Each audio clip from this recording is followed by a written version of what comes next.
2020 республиканын колледждерине тапшыруу онлайн жүргүзүлөт. Өтүнмөлөрдү кабыл алуу 3W-SPUZ-Edu-Gov-KG системасы аркылуу ишке ашырылат. Абитуриент системадан колледжди, адистикти тандап, арыз берүү баскычын басышы керек.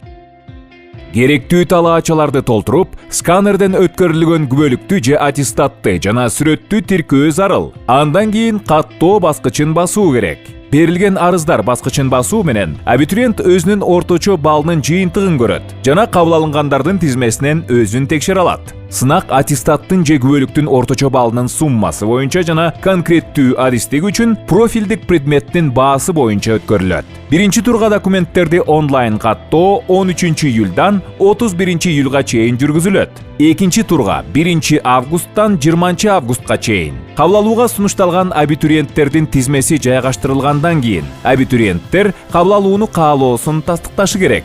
Система пандемия шарттарында абитуриенттердин коопсуздугун камсыздоо жана колледждерге тапшырууда ачык айкындуулукту камсыздоо максатында иштелип чыккан.